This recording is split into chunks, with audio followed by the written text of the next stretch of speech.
Nesta aula abordaremos quaternions, uma ferramenta matemática que nos permite realizar rotações no espaço tridimensional em torno de eixos arbitrários de maneira bastante simples e eficiente. Quaternions estendem a noção de números complexos e assim iniciaremos o nosso estudo analisando o papel de números complexos como operadores de rotação no plano. O número complexo z é um vetor no plano complexo. Ele pode ser representado então por uma componente real, A, e uma componente no eixo imaginário, aqui tratado então como B. Este vetor forma também um ângulo θ com o eixo horizontal, o eixo real. E assim nós podemos escrever o número complexo z também na forma de sua magnitude, ou na magnitude do vetor, vezes cosseno de θ mais i seno de θ. Notem que cosseno de θ mais i seno de θ corresponde a um vetor unitário aqui no plano complexo e pode ser representado então através da fórmula de Euler, descrita como e elevado a iθ igual a cosseno de θ mais i seno de θ. Assim, qualquer número complexo pode ser representado na forma de z igual a sua magnitude vezes e elevado a iθ, ou de forma mais compacta, r vezes e elevado a iθ. Note que essa representação é bastante apropriada, então, para tratarmos de rotações no plano. Sejam, portanto, Z1 e Z2 dois números complexos e considere a magnitude de Z2 igual a 1. Assim, esses números complexos podem ser representados da seguinte forma: Z1 igual a R1 vezes E elevado a Iθ1 e Z2 igual a simplesmente 1 vezes E elevado a Iθ2.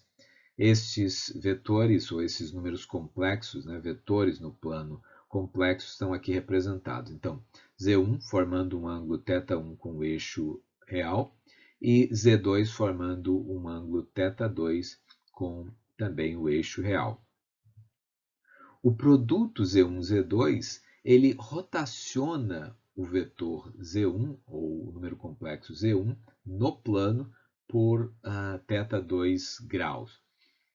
Isso é fácil de verificar, observando então que nós temos potências de mesma base e, portanto, o produto Z1, Z2 é igual a R1 vezes E elevado a I, que multiplica θ1 mais θ2. Assim, o número complexo ou vetor Z1, Z2 corresponde então, como dito, à rotação de Z1 por θ2 graus. Assim, nós podemos definir um algoritmo para rotacionar um vetor arbitrário em 2D no plano por alfa graus. Então, seja o vetor V com coordenadas A e B, nós podemos então tratar este vetor V como um número complexo. E aqui estamos indicando V sub C, é igual a A mais IB. Notem que nós pegamos a segunda coordenada e a ela então nós multiplicamos, ou por ela nós multiplicamos então a constante aqui imaginária, E temos neste caso então o mesmo que a norma do vetor VC vezes cosseno de θ mais i seno de θ. Nós temos também, podemos considerar R um vetor unitário no plano complexo, dado por R igual a cosseno de alfa mais i seno de alfa, e o vetor rotacionado, o vetor complexo rotacionado, é obtido multiplicando-se então VC e R. Notem que, no caso, a versão rotacionada do vetor complexo aqui por alfa graus é dada então por VC vezes R, que é a magnitude de VC vezes E elevado a iθ mais alfa. E podemos ainda, representando VC como A mais IB e R como sendo cosseno de alfa mais I seno de alfa, distribuindo então a multiplicação, nós obtemos A cosseno de alfa. O outro termo da componente real vem a ser menos B seno de alfa. E na componente imaginária nós temos A vezes seno de alfa e também temos B vezes cosseno de alfa.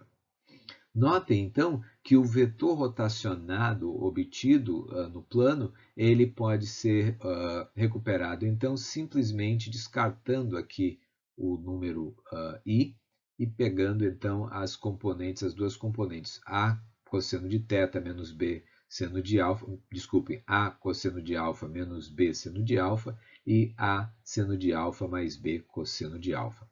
Notem que isso é exatamente o mesmo resultado que obtivemos quando derivamos a matriz de rotação em 2D, né? A matriz de rotação no plano.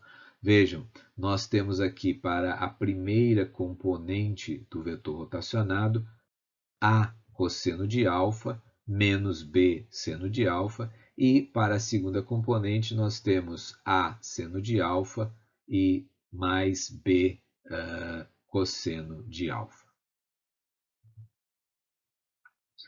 A conexão entre a álgebra de números complexos e rotações no plano é algo que intrigou bastante, né, o matemático Hamilton por vários anos, e ele buscou então um relacionamento para uma relação semelhante no espaço tridimensional, e como resultado dessa busca ele então descobriu os quatérnions que estaremos estudando nesta aula. Então vamos a algumas definições importantes. Um quatérnio é definido então como a seguinte soma: um quatérnio Q corresponde a uma componente escalar, aqui representada por Q0, mais uma componente vetorial Q. Q é um vetor ordinário no R3. Ele pode então ainda ser escrito como Q0 mais I vezes Q1 mais J vezes Q2 mais K vezes Q3, onde I e JK são os vetores da base ortonormal, né, do R3. Então, I igual a 1, 0, 0, J igual a 0, 1, 0 e K igual a 0, 0, 1. Bom, assim, um quatérnio é representado por uma quádrupla de números reais, Q0, Q1, Q2, Q3. Dois quatérnios são ditos iguais se e somente se eles têm exatamente os mesmos componentes, ou seja, P0 igual a Q0, P1 igual a Q1, P2 igual a Q2 e P3 igual a Q3. O conjunto de quatérnios ele é fechado com relação à adição, ou seja, a soma de quaisquer dois quatérnios também é um quatérnio. E para isso, então, nós temos um quatérnio especial também, que é o quatérnio zero, né? Os quatro componentes iguais a zero. Cada ou todo quatérnio Q possui o seu negativo, denotado por menos Q, e é trivialmente obtido simplesmente alterando ou trocando o sinal de cada uma das componentes do quatérnio. A adição de quatérnios é tanto comutativa quanto associativa. Multiplicação por um escalar é também trivial, ou seja, C, o escalar, vezes o quatérnio Q, consiste então em multiplicar cada uma das componentes do quatérnio pelo escalar C. Temos, entretanto, alguns produtos especiais, né? Assim como o número complexo I, o seu quadrado, o quadrado I vezes I é igual a menos 1.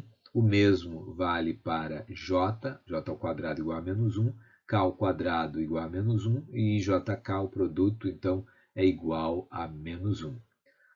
Notem que, ao contrário de outros produtos, o produto entre esses vetores ele é não comutativo. Na verdade, ele é anticomutativo.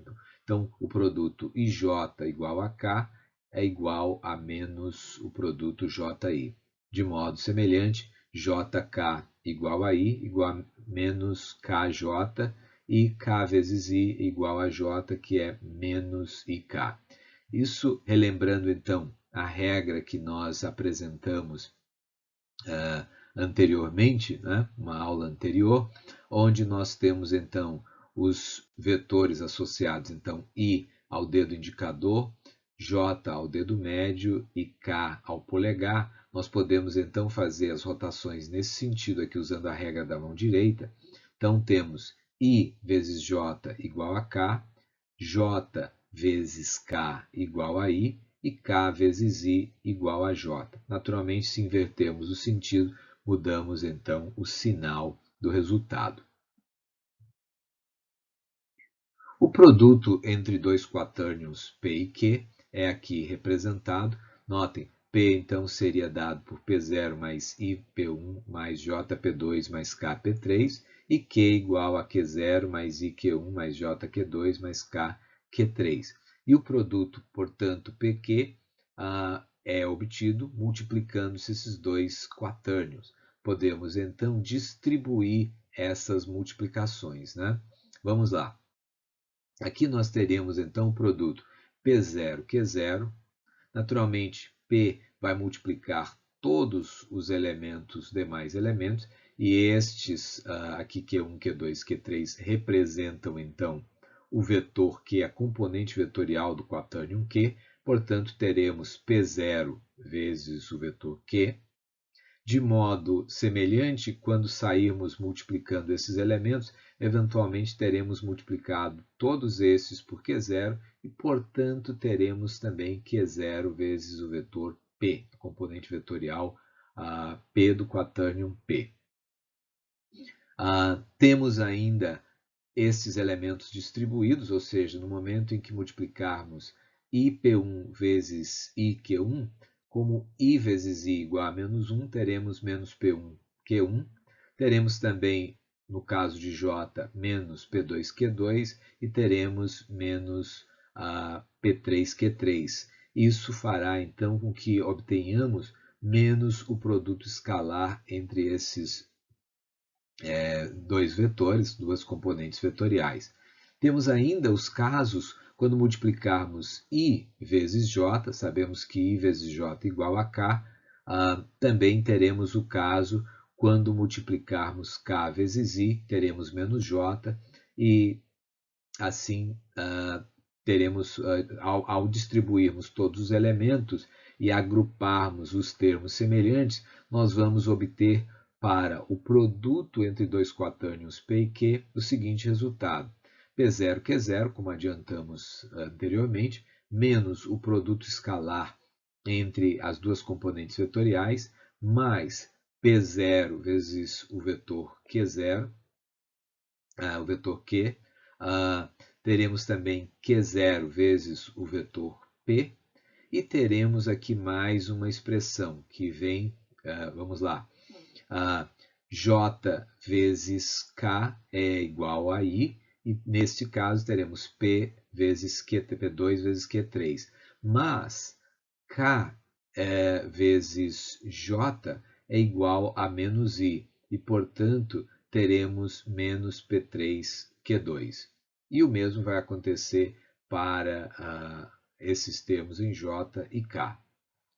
Avaliando essas expressões, nós podemos chegar então a uma representação mais simplificada, onde o produto entre os quatérnions P e Q é dado pelo produto entre as componentes escalares P0, Q0, menos o produto escalar entre as componentes vetoriais P e Q dos respectivos quatérnios, mais P0 vezes Q, mais Q0 vezes P, mais esse termo que corresponde exatamente ao produto vetorial entre as componentes P e Q, as componentes vetoriais dos dois quatérnios.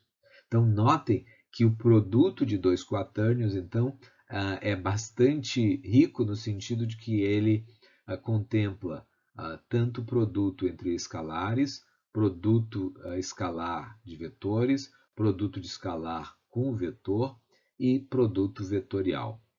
Essa é uma expressão bastante importante, nós a utilizaremos frequentemente ao longo aqui da nossa aula e é fácil de memorizar também. Então vamos lá. As componentes escalares, P0, Q0, menos o produto escalar das componentes vetoriais, mais P0, Q, mais Q0, P, mais P cross Q. Notem que estes dois primeiros termos representam, então, um escalar, né? Porque temos produto entre escalares e temos um produto escalar aqui. E a segunda parte, esses três últimos termos, representam, então, a componente vetorial. O produto entre dois quatânios é também um quatânio, e aqui nós temos o termo que corresponde à componente escalar do quatânio e, ao final, a componente vetorial do mesmo quatânio. Bom, então, dado um quatânio Q, aqui representado, ele possui um complexo conjugado. Assim como no caso do número complexo, nós teremos então a componente real mantida e trocamos então o sinal da componente vetorial, né, dos vários termos em I, J e K. Portanto, ao somarmos um quatânio com o seu conjugado, nós vamos obter duas vezes a componente real associada ao quatânio. Uma outra observação importante é que obter, então, o complexo conjugado de produto de quatânios corresponde, então, a fazer o produto dos conjugados na ordem reversa. Um outro conceito que vem a ser bastante importante é o conceito de norma de um quatânio, né? Aqui representado, então, por N de Q, ou simplesmente Q entre barras. A norma de um quatânio é, então, dada pela raiz quadrada do produto do complexo conjugado pelo próprio quatânio. Notem que isso é semelhante ao que nós fazemos, então, com o caso de números complexos. Temos, então, no caso, um número complexo vezes o seu conjugado. Aqui nós teríamos a ao quadrado mais AB vezes I, menos AB vezes I, esses dois termos vão cancelar, mais B ao quadrado, né? Então, é semelhante. Um aspecto bastante importante pelo fato de estarmos discutindo aqui como calcular a norma de um quatânio é que, como nós vimos, no caso do produto entre números complexos para fazer rotação no plano, é importante, é necessário que o número que está sendo utilizado como operador, né, de rotação, a norma dele seja 1, para que não altere, então, a escala, a norma do vetor rotacionado. Aqui, no caso de números complexos, não será diferente, no caso de quatânios, não será diferente.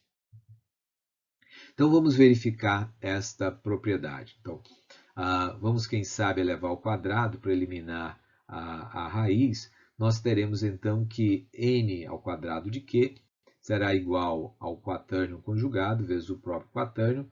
Isso aqui, naturalmente, é um produto entre dois quatânios, segue aquela regra, Q0, no caso Q0, né, menos o produto escalar entre as duas componentes vetoriais, mais Q0 vezes Q, mais Q0 vezes menos Q, mais o produto vetorial entre menos Q e Q.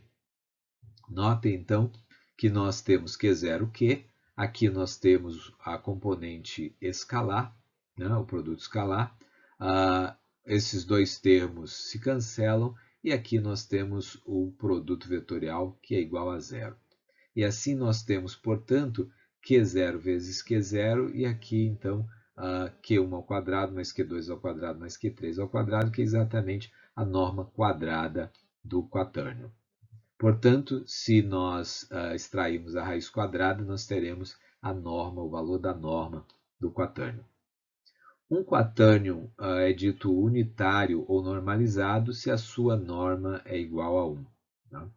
Como mencionamos há pouco, é importante que o nosso operador de rotação tenha norma igual a 1 para que ele não altere a escala do vetor, então, rotacionado em R3.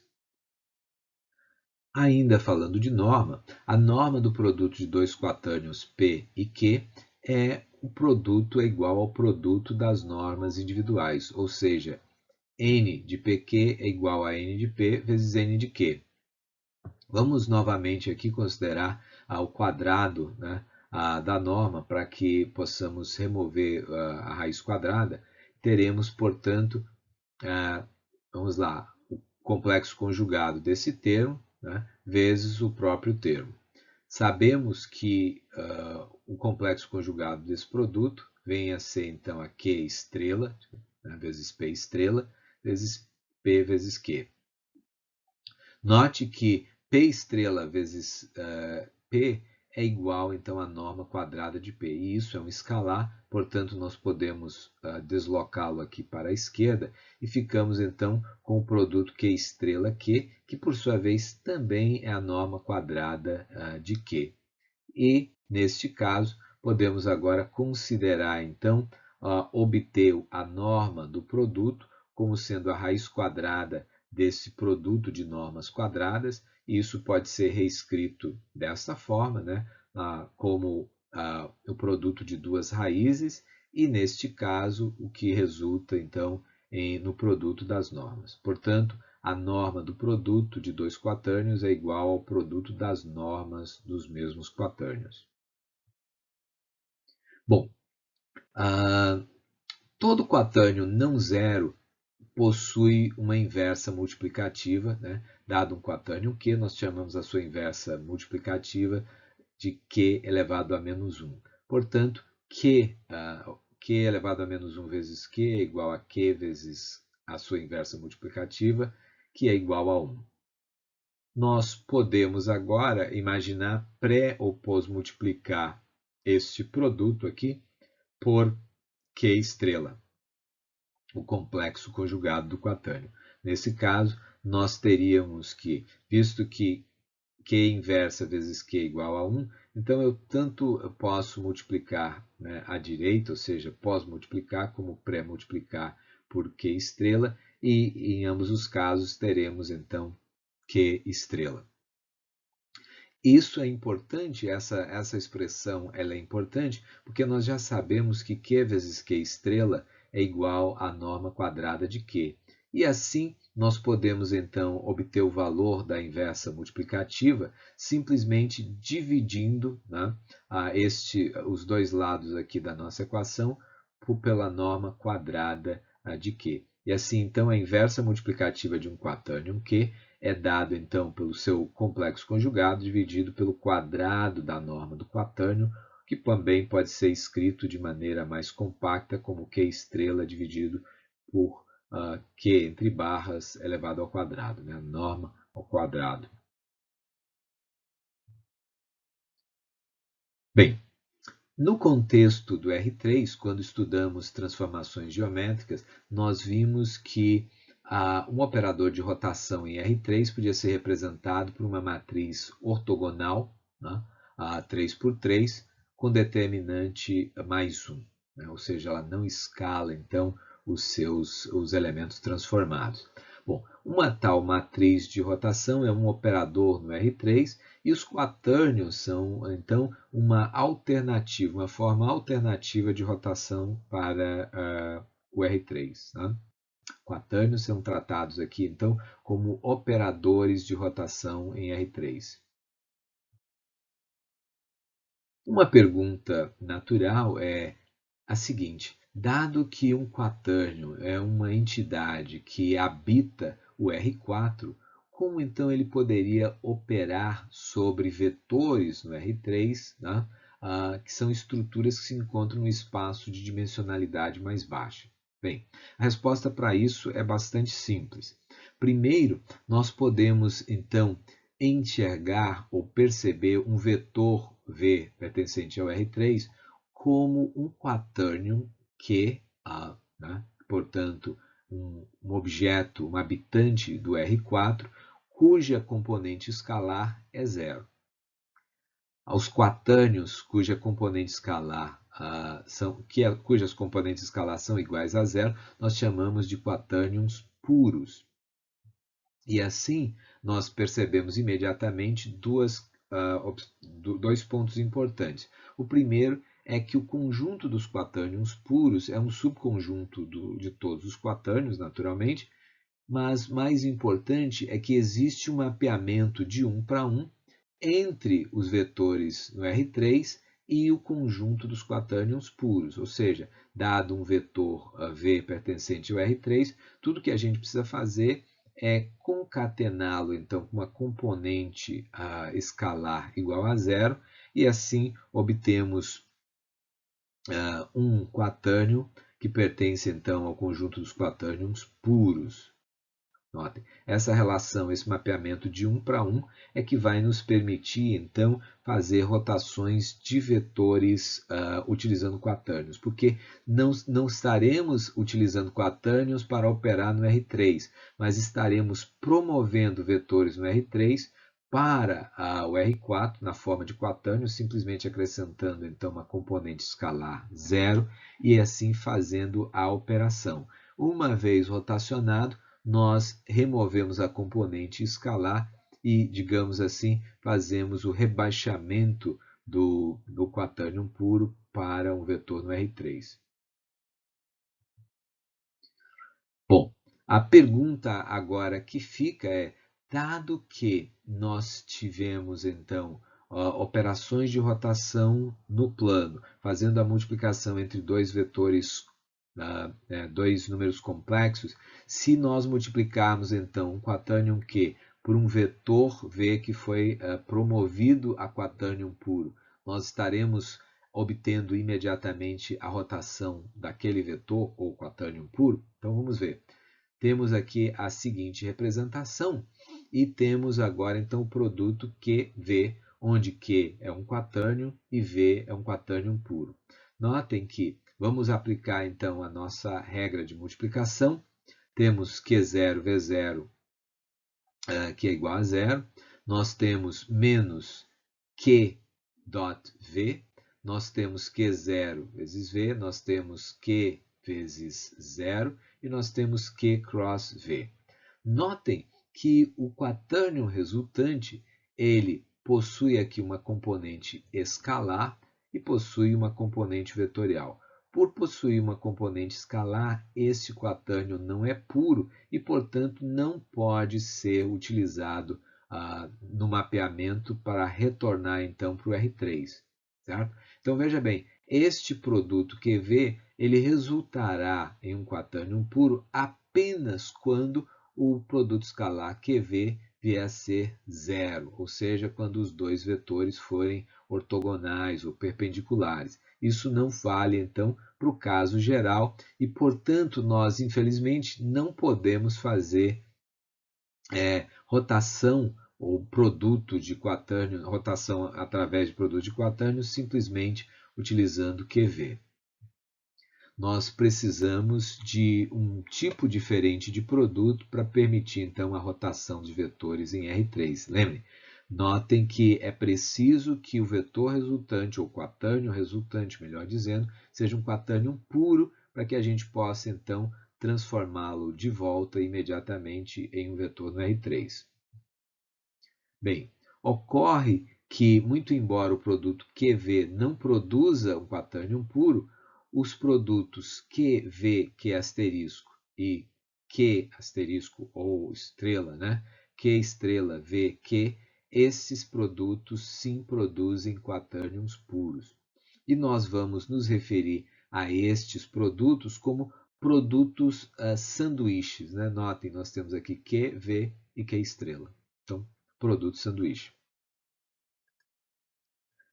Para que o produto de quatânions, então, possa ser utilizado como um operador de rotação, é necessário que o quatânion Q seja unitário ou normalizado, visto que o produto Q, a norma do produto QVQ estrela, é igual, como já sabemos, ao produto das normas, portanto, é necessário que tanto a norma de Q quanto a norma de Q estrela sejam 1, para que a norma do vetor original transformado seja preservada. Então, seja Q o quaternio dado por Q0 mais a componente vetorial Q, esperamos então que ele seja um quaternio unitário, ou seja, Q0 ao quadrado mais a norma ao quadrado aqui de Q tem que ser igual a 1. E seja também U um vetor unitário, né, que define o eixo de rotação, ou seja, o eixo em torno do qual nós queremos fazer a rotação do vetor V. Bom, o V então será o vetor ou quaternio puro que eu pretendo rotacionar em torno desta direção desse vetor U unitário.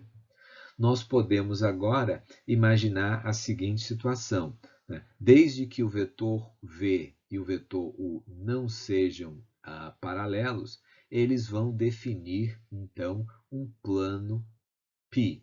Notem, então, eu tenho um vetor U que define uma direção em torno da qual eu desejo rotacionar esse vetor V. Desde que eles não sejam paralelos, existe então um plano definido por esses dois vetores. E V, portanto, pode ser escrito como uma combinação linear de dois vetores que definem esse plano. Por exemplo, nós podemos escrever V como uma combinação linear de U e de um vetor perpendicular a U. Notem, naturalmente, que o vetor U possui infinitos vetores perpendiculares a si, mas, neste caso, esse vetor perpendicular ele deve estar contido no plano definido por V e por U. Né? Então, esse U perpendicular ou U perp é um vetor unitário perpendicular a U no plano π.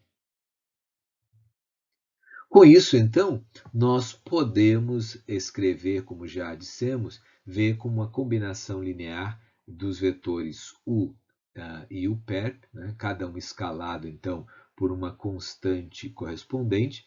E dado que o nosso operador é um operador de rotação, ele é um operador linear. Portanto, ao aplicar o nosso operador de rotação ao vetor V, ou ainda ao nosso quaternio puro V, nós podemos então quebrar essa operação, ou reescrever essa operação como alfa operador aplicado a U, mais beta operador aplicado a U perpendicular.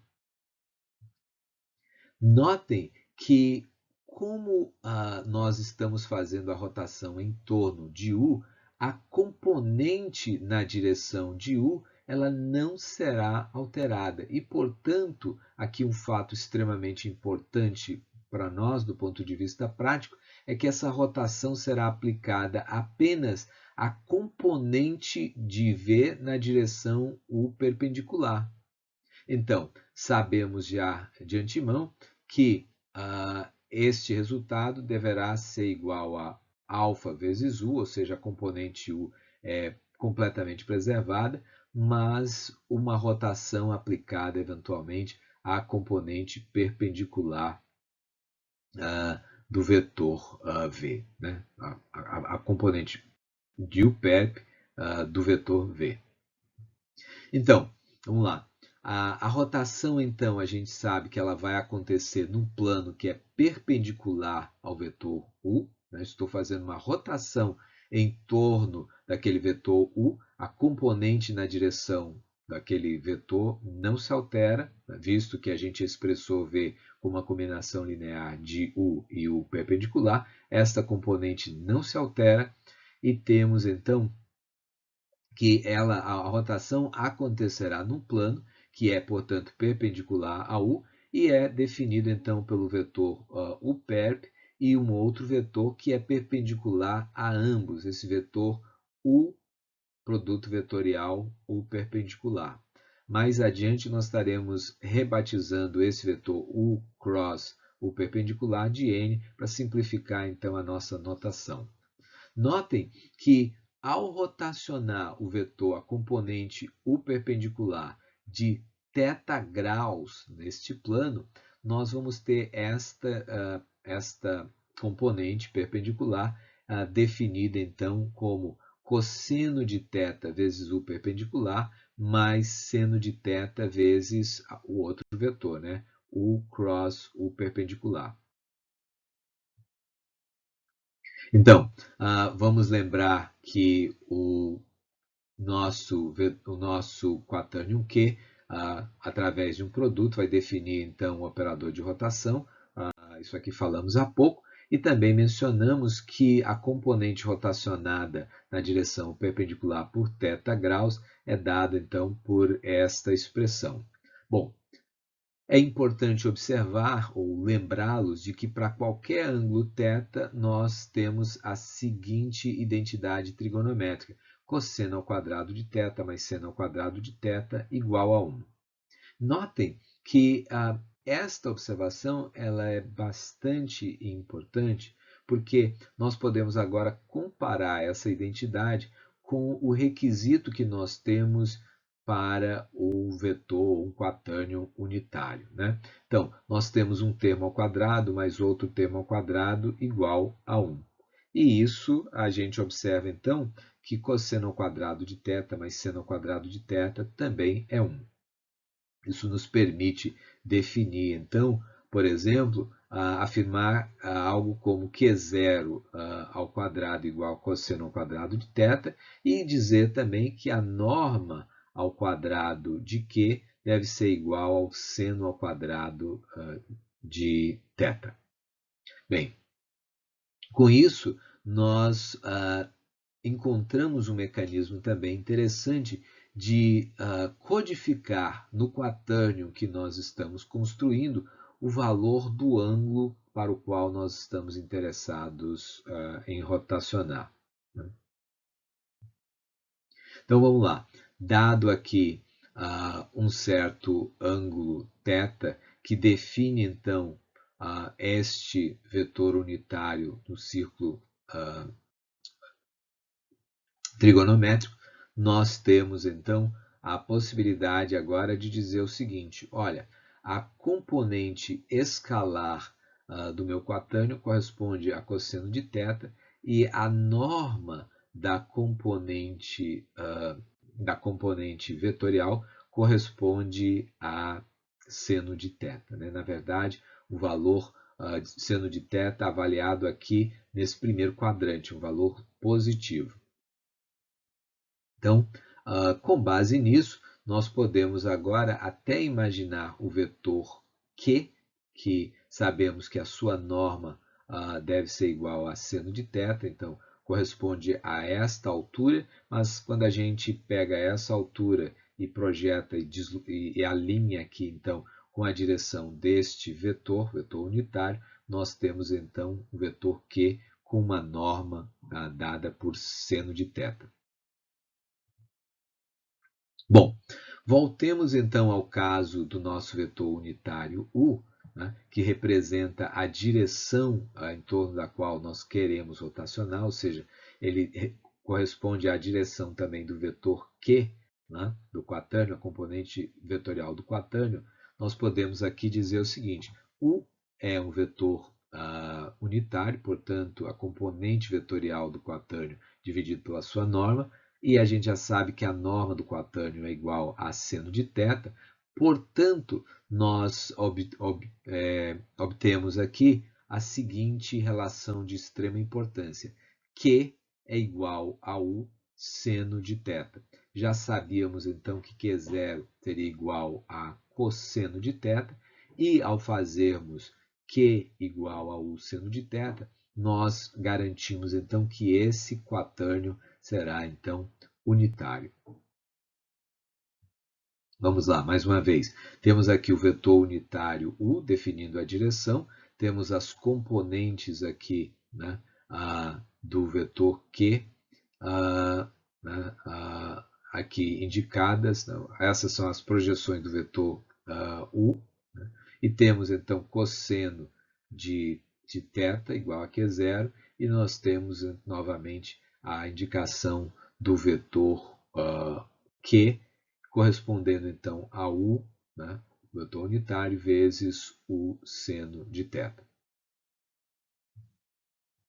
Portanto, nós podemos reescrever nossos quatânios unitários como Q igual a Q0 mais Q, que é igual a cosseno de θ mais U seno de θ, e o seu quatânio conjugado como sendo cosseno de θ menos U seno de θ.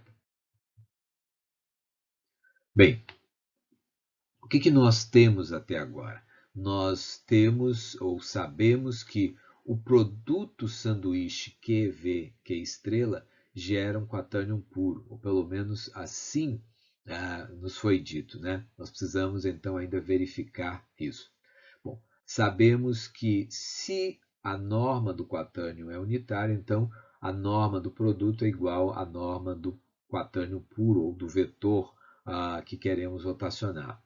O que a gente ainda precisa verificar é que esse produto sanduíche, ele de fato produz a rotação de V ao redor de Q pelo ângulo desejado, né? Então vamos lá.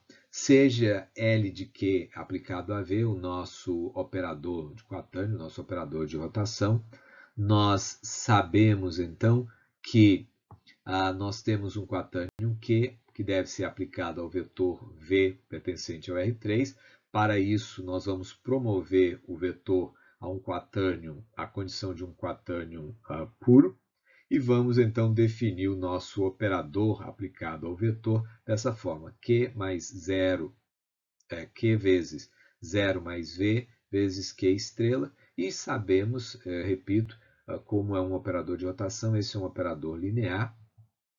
Nós podemos, então, ao aplicarmos o operador a uma soma, né, como essa aqui, a soma de vetores, isso naturalmente me daria, então, o quatânion por 0 mais estes elementos, e pela linearidade, isso tem que ser igual a lambda vezes o operador aplicado ao vetor R, mais o operador aplicado ao vetor S, né? Os passos aqui dessa manipulação eu deixo então para verificação de vocês.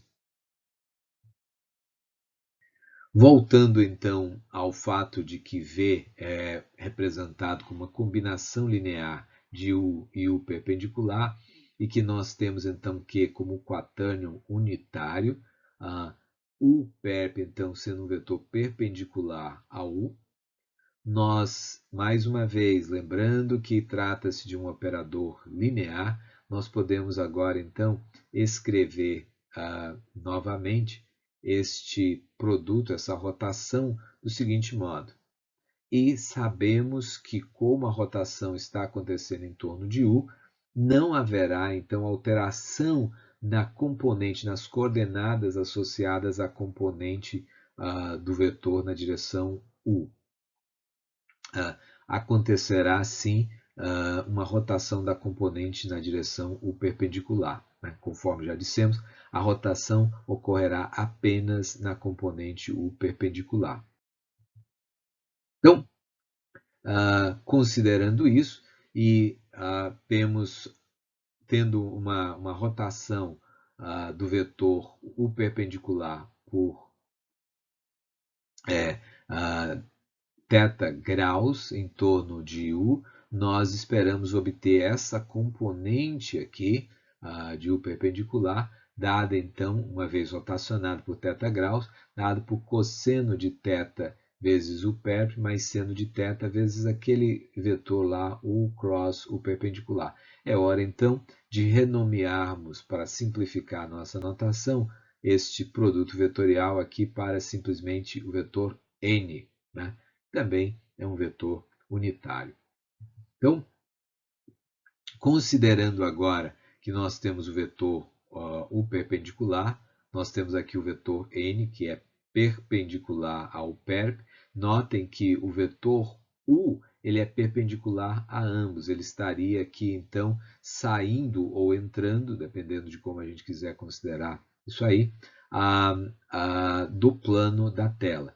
Então, uma vez rotacionado essa componente U perpendicular por θ graus, observem que a gente obtém esse vetor aqui mostrado em vermelho e, portanto, a componente na direção U perpendicular corresponde à cosseno de θ. Né? Notem, esses vetores são unitários, portanto, esse raio é unitário, o comprimento desse vetor também é unitário, logo nós temos cosseno de θ vezes essa componente, que é exatamente o que está aqui, assim como a outra componente do vetor rotacionado é dado então por seno de θ vezes o vetor n. Né?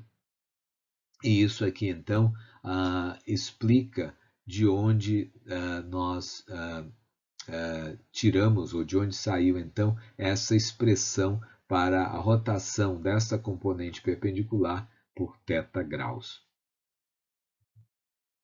Bom, vamos então verificar se esses produtos de quatânios de fato fazem o que a gente espera. Eu comentei com vocês já que o produto de QV ele não produz um quatânion puro e, portanto, não deve ser a solução para o nosso problema. Mas vamos, de qualquer modo, fazer esta verificação. Então, aqui nós temos Q vezes o quatânion puro, que corresponde ao vetor V, ou seja, 0 mais αU mais βU perp. Tá. E isso, então, é o mesmo que aqui temos a representação do nosso quatânion Q, cosseno de θ, dado que eu quero rotacionar, eu espero rotacionar por θ graus, mais o seno de θ vezes esses elementos.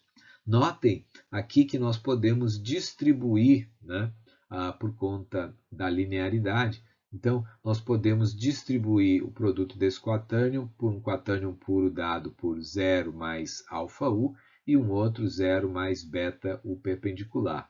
Ao fazer isso, e também por linearidade, nós vamos ter o mesmo que α vezes esse quatânion Q, vezes o nosso quatânion puro 0 mais U, e, de modo semelhante, então, β vezes o nosso quatânion Q, vezes o quatânion que resulta, então, 0 mais U perpendicular.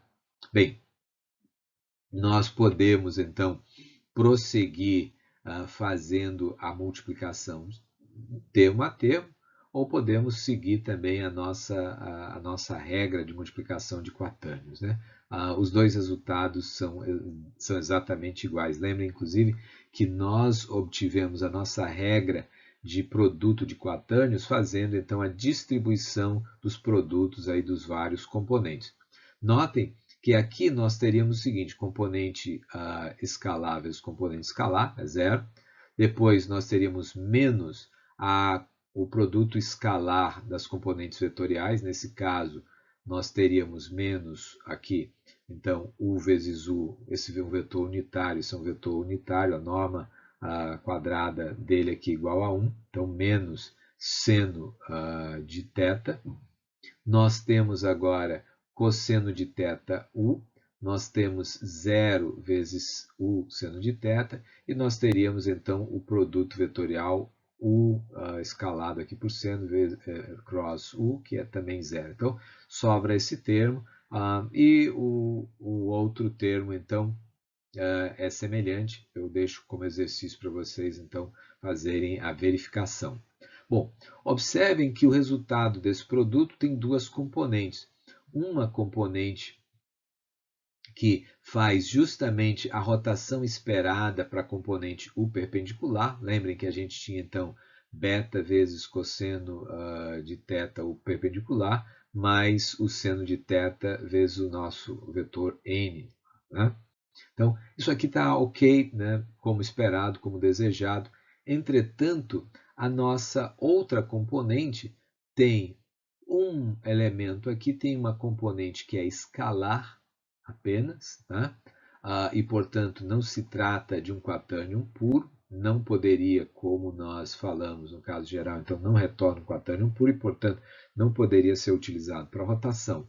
Além disso, temos ainda um outro elemento que é a magnitude daquela componente U foi escalada. Né? Nós temos aqui um termo cosseno de θ que escala o que deveria ser apenas alfa de U a ser preservado, né? Então, nós temos aqui duas questões, dois problemas associados com o fato de estar multiplicando apenas o quatânium Q pelo o quatânium puro 0 mais V. Então, ok, vimos que não dá para utilizar apenas o produto QV. Vamos então considerar agora o caso do produto sanduíche. Né? E, novamente, nós vamos quebrar o operador aplicado a V em duas partes, em duas componentes. Na componente que é na direção de U e na componente perpendicular. Então, vamos começar então pela parte 1. Temos então o nosso quatânium, cosseno de θ mais u seno de θ, o quatânium puro, que resulta então quando a gente faz a promoção do vetor U a quatânium puro, e temos aqui Q estrela. Bom, vamos então iniciar esse processo fazendo o produto desses dois quatânios. E vamos deixar então o Q estrela por último. Tá? Bem, se nós fizermos essa distribuição, né, dos termos, e eu novamente deixo como exercício para vocês, nós vamos chegar então na seguinte expressão, menos seno de θ mais cosseno de θu, vezes aqui o quatânium conjugado. Okay? Notem, essa multiplicação já está indicada aqui, então esse termo, o termo dos escalares apenas é zero. Aqui para o produto escalar nós vamos ficar com menos seno de θ. Veja que eu já estou resolvendo o que eu deixei como exercício para vocês. Né?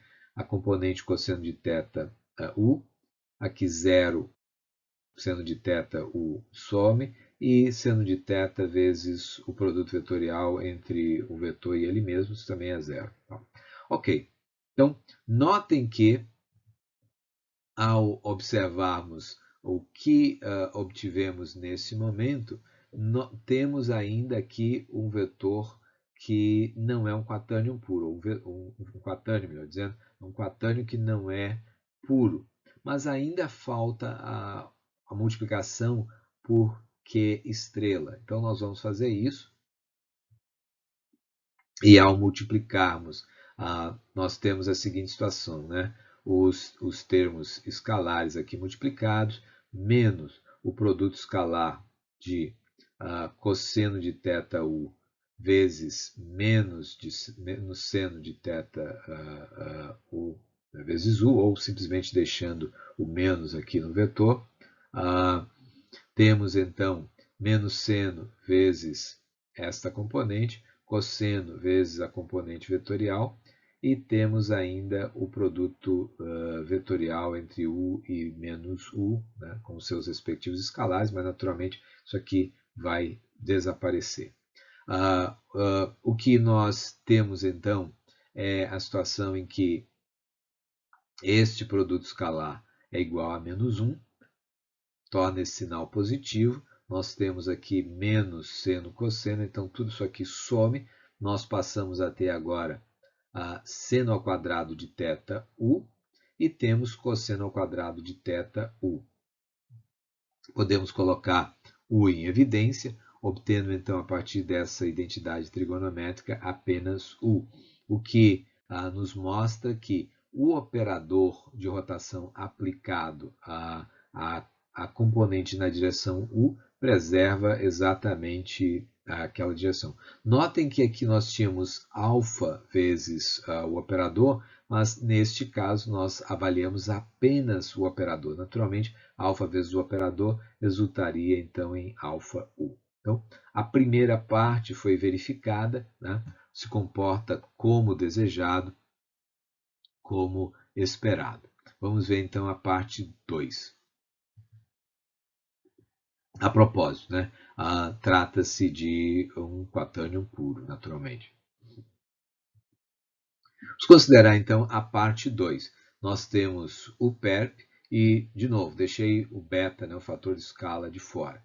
Temos novamente aqui o nosso quatânio, o quatânium puro aqui indicado, e o nosso quatânium conjugado.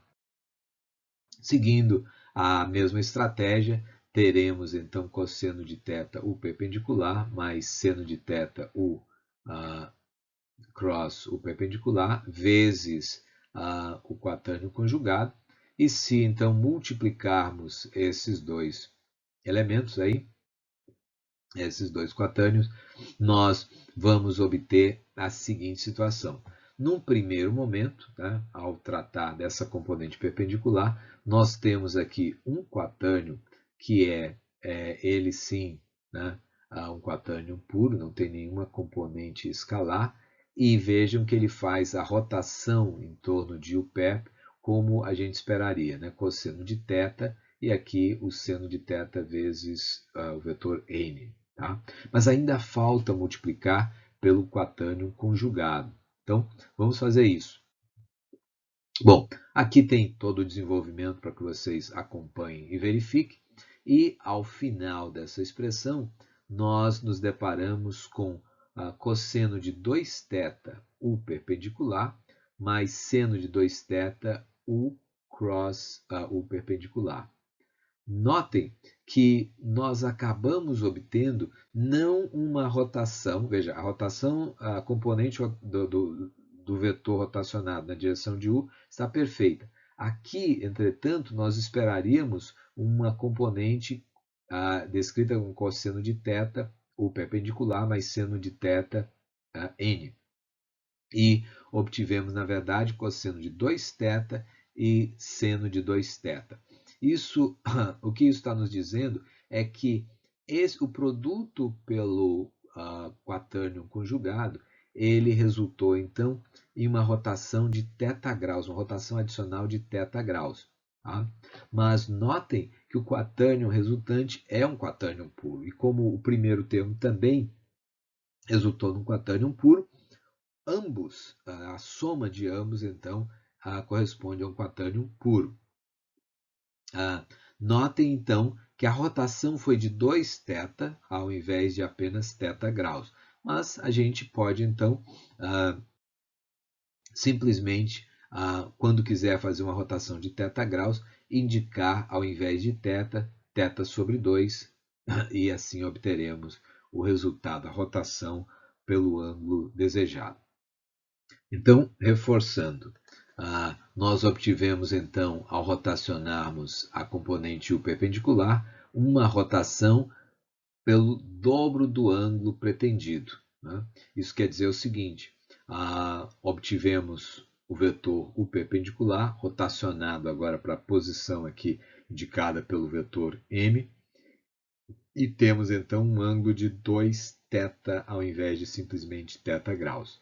Mas, como eu falei, isso não é problema. Nós passaremos, então, a aplicar a rotação por θ sobre 2 para obter, então, o resultado desejado. Bom, dada, então, a condição obtida e descrita há pouco, nós podemos agora fazer, então, a interpretação geométrica do que está se passando. Né? Então, ao rotacionar o vetor V ao redor do vetor Q por duas vezes o ângulo θ, ou seja, 2 vezes θ de graus, notem, nós temos aqui o vetor Q, ou seja, este vetor Q, nós temos o vetor unitário U na direção de Q, nós temos então um vetor V que queremos rotacionar a princípio por θ graus. Né? Este vetor pode ser decomposto então em uma componente na direção U, e ela é representada então por alfa U, esta componente, e temos ainda mais uma componente na direção U perpendicular, aqui caracterizado por beta perpendicular. Após aplicarmos a operação de rotação, notem que esta componente não se altera, o vetor V é rotacionado, então, e agora vem a ser caracterizado aqui como vetor W, né? O resultado da aplicação do operador LQ sobre V, e temos, então, um ângulo de θ graus entre a posição original da componente U perpendicular e a nova posição do vetor, né, o vetor rotacionado aqui representado por M. Ok? Então, esta é a interpretação geométrica do que aconteceu, então, como resultado da aplicação do nosso operador de rotação. Podemos agora, então, definir um procedimento que rotaciona um vetor V em 3D ao redor de uma direção ou em torno de uma direção D por alfa graus. Esse algoritmo, então, corresponde a, primeiro, obter o quatânion puro a partir de V, ou seja, preciso, então, fazer a promoção do vetor V para um quatânion puro. Vou então pegar a direção D. Notem que a direção essa foi especificada pelo nosso usuário. Eu tenho o vetor Q associado então ao quatânion Q que eu vou utilizar, né? Então vou construir o quatânion Q a partir desta direção e da quantidade de graus que eu pretendo rotacionar. Então, dada aquela direção, nós vamos normalizar o vetor que representa aquela direção, obtendo assim o vetor U. Vamos, a partir disso, obter um quatânion unitário dado por cosseno de alfa sobre 2 mais U vezes seno de alfa sobre 2. Lembrando, então, que alfa sobre 2, porque o nosso operador de rotação está, na verdade, fazendo a rotação de 2 vezes a quantidade de graus solicitada.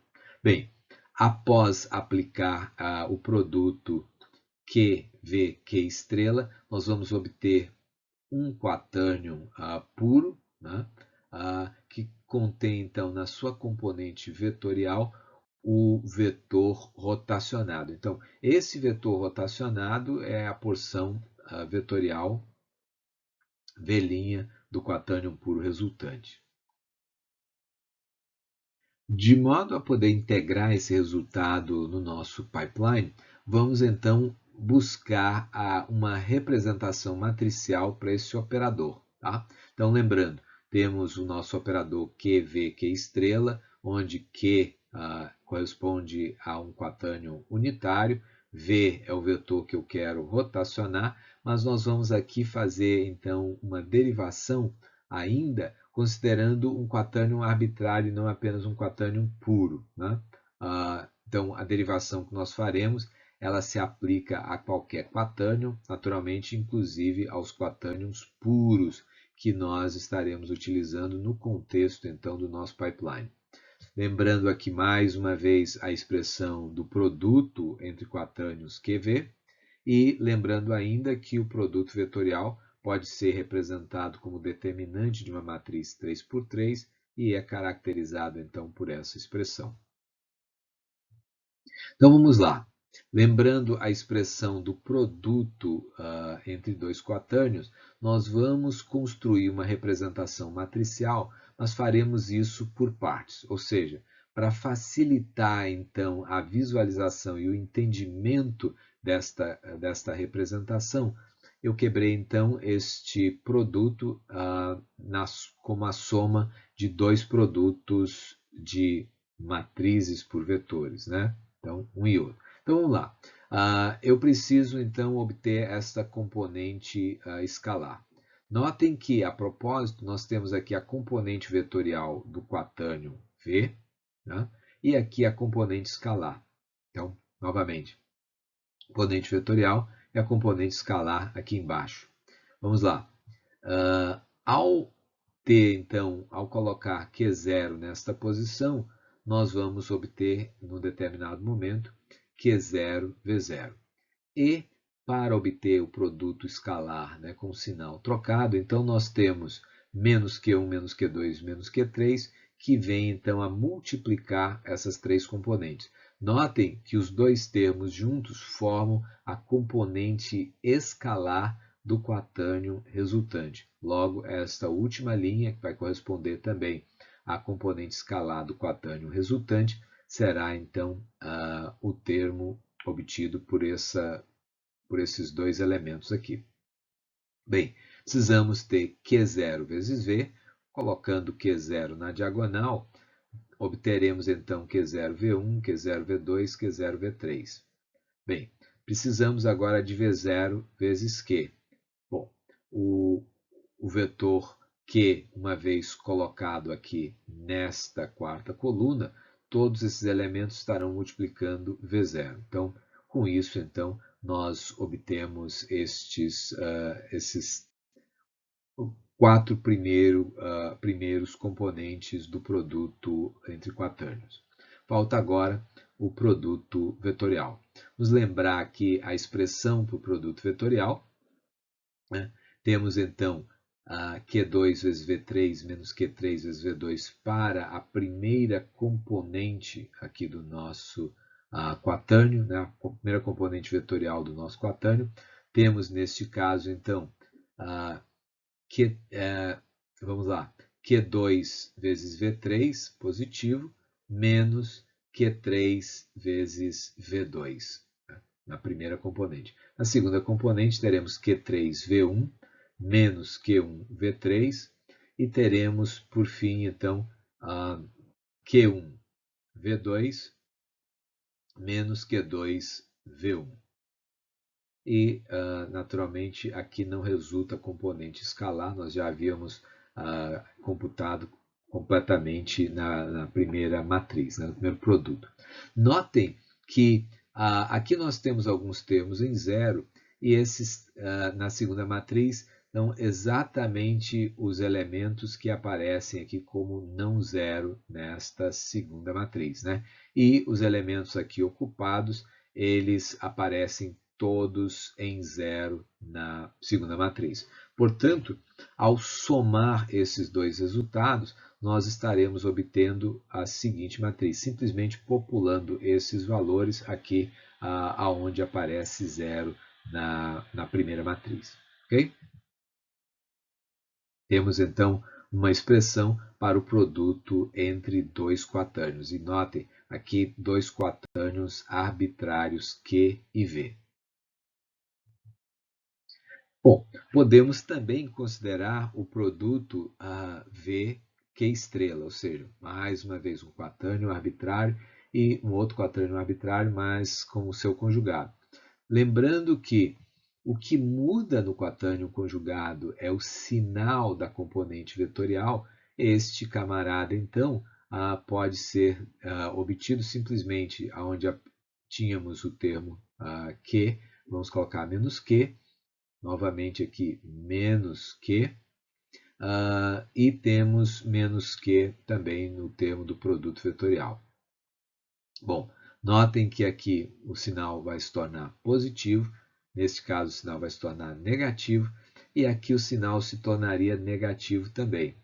Mas nós vamos fazer assim, nós vamos inverter a ordem, ao invés de termos menos V cross Q, nós vamos então ter Q cross V, que vocês sabem, então, é igual a menos V cross Q. Bem, nós podemos, novamente, né, de modo análogo ao que fizemos anteriormente, localizar cada um desses termos nos produtos. Por que nós estamos, uma vez que já calculamos lá QV, por que nós estamos interessados em V Q estrela? Porque o nosso produto é um produto sanduíche, ele envolve, então, o produto tanto por Q quanto por Q estrela. E notem, aqui esse quatânio V, que é um quatânio arbitrário, ele pode ser entendido também como o produto Q vezes V, ou seja, o resultado desse produto Q vezes V é um quatânio e ele estará então multiplicando o Q estrela, permitindo então que a gente obtenha o produto sanduíche completo. Então, vamos lá. De forma até bastante rápida, só localizando então os termos aqui na nossa representação matricial. Okay? E, novamente, então, temos a VQ estrela como uma matriz 4x4, multiplicando, então, o nosso quatânio. Lembro, aqui estamos tratando com quatânios de um modo geral. Né? Então, nós precisamos, então, obter uma expressão matricial para o produto sanduíche QVQ estrela. E lembrando, então, que esse produto é associativo, né? Nós podemos calcular, então, Q vezes V Q estrela ou QV vezes Q estrela. Então, vamos lá. Se fizermos o primeiro caso, temos então a matriz que nós obtivemos anteriormente, que multiplica um outro quaternio. E esse outro quaternio é o que nós obtivemos há pouco, né, a expressão do produto V Q estrela. Então, aqui temos as duas matrizes colocadas então prontas para multiplicação.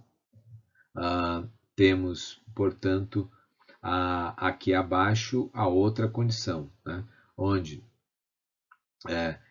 obtivemos então a primeira matriz e aqui multiplicando o Q estrela. Tá? Então, este camarada fazendo as vezes de simplesmente um quaternio arbitrário. Bem, neste caso, temos as representações como obtidas e podemos agora então realizar o produto dessas matrizes. Temos aqui agora então a expressão para o produto do nosso produto sanduíche de quatânios, dado então por essa expressão, e nós podemos agora proceder à multiplicação então das duas matrizes. Vamos obter a seguinte representação mostrada aqui abaixo. Notem que para que o nosso operador de fato seja um operador de rotação, é preciso que o quaternio Q, lembre-se, seja unitário, né?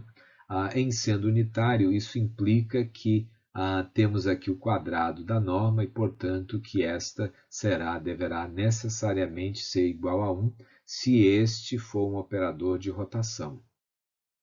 Assim, considerando que Q é um quaternio unitário, nós temos as seguintes expressões que resultam, então, na matriz, na representação matricial aqui mostrada.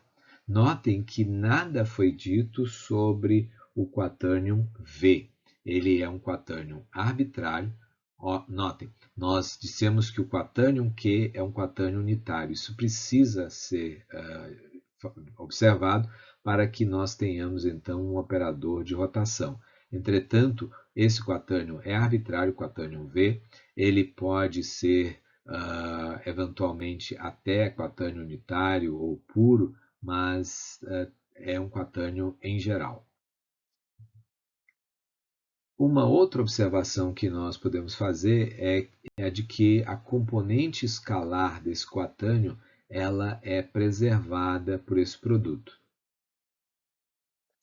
Portanto, utilizando essa representação matricial, nós podemos, por exemplo, colocar diretamente aqui as coordenadas de vértice expressas já em coordenadas homogêneas, ou seja, essa componente igual a 1. Notem que um vértice caracteriza um vetor no R3. Esse, então, seria representado no nosso contexto originalmente como um quaternio puro, né? Teria essa componente igual a zero, mas na verdade isso não vai ter nenhuma influência, porque notem, aquela componente não será tocada, então, na verdade não terá nenhum efeito sobre o resultado deste produto, dado que todos esses elementos são iguais a zero. E, portanto, nós podemos diretamente fazer transformações, rotações de vértices já expressos no sistema de coordenadas desejado, expressos aqui em coordenadas homogêneas. No caso, nós estaremos representando, por estarmos aplicando transformações de modelagem, utilizando então uma representação no sistema de coordenadas do objeto. Bem, com isso, nós temos uma representação na forma de matrizes 4x4, né, em coordenadas homogêneas, para utilização no nosso pipeline gráfico, então, modelando rotações associadas às transformações de modelagem. Em resumo, Nesta aula, nós introduzimos o conceito de quatânios, uma ferramenta extremamente importante que nos permite, então, realizar rotações em 3D, especificando diretamente o eixo de rotação e o ângulo de rotação. Apresentamos, então, um algoritmo para realizar tais rotações utilizando quatânios e derivamos, então, uma representação matricial que nos permite, então, aplicar tais rotações diretamente a vértices expressos utilizando coordenadas homogêneas, de tal modo que essa matriz pode ser incorporada diretamente no nosso pipeline gráfico para, então, implementar as rotações associadas às transformações de modelagem.